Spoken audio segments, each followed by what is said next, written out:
बानी। बतावत हो तो आज जन्म जन्म का पाप कुल छूट जाई। अरे चला हटा, सही तोरे कथई। जैसन आदमी से हमके होली नहीं खेलेगे। बैकुंठा जाइबू। ना ना, हमार मूड कहीं और बस सुना। हाँ कहा कहा। पी के पियर पेट भर भांग छान के, सुन ला। हाँ सो डालब जरूर हम। पी के पियर पेट भर भांग छान के, होलिया खेलब संगे पाड़े बबुआन के, बुझला। ना ना ना ना।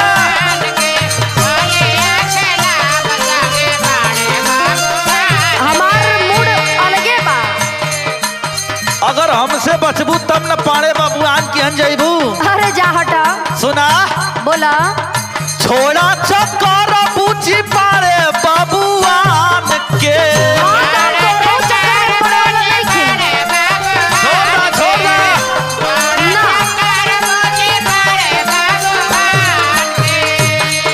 ए मैडम।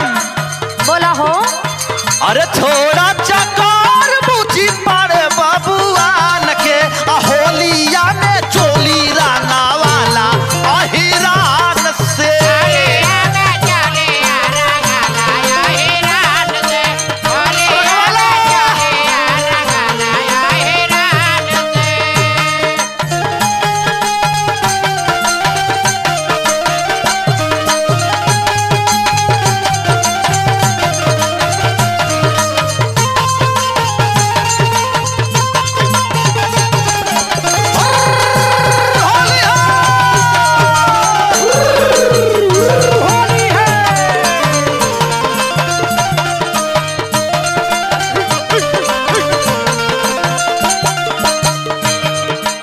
सुना सुना, कहा ये करे जा कहा।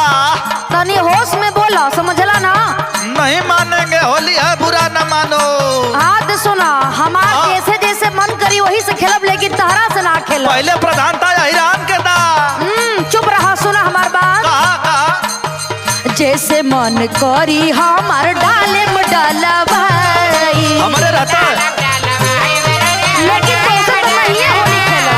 पहले बारी अहिरान कर रही, फिर बाद में दूसरा कर रही। तोहरा चक्कर में ना बाबू हम आई। अच्छा हाँ, बुझ ली हो। ई बात बा।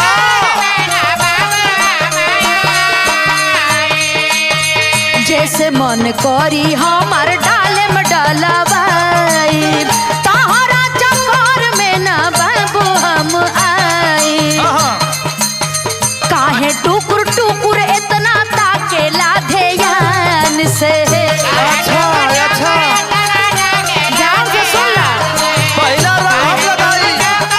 तो से तो नहीं है खेला। काहे टुकुर टुकुर इतना ताकेला ध्यान से, होलिया खेलब संगे पाड़े बबुआन से। असही खाली सपना देखा, सपना।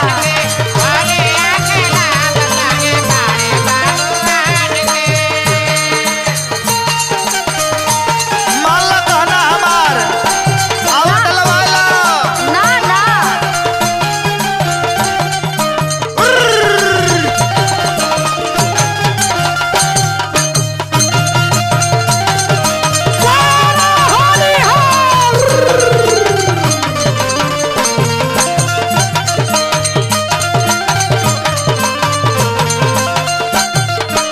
सुनत हूँ।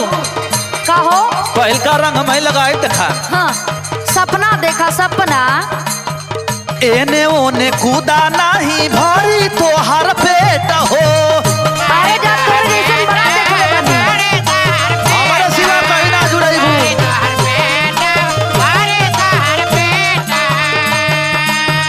जब लगा हिरोनिया से होई नहीं भेंट हो। अरे चला, चुप रहा हो।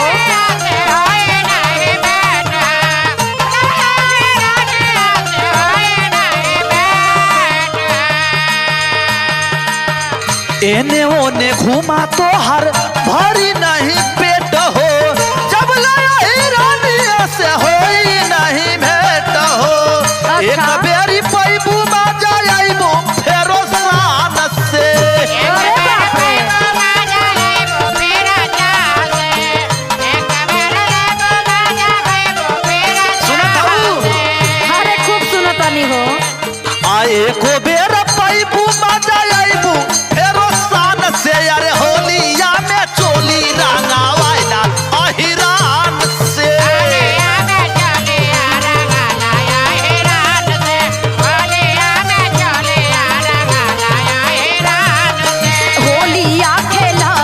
संगे पाड़े बबुआन से। अरे होली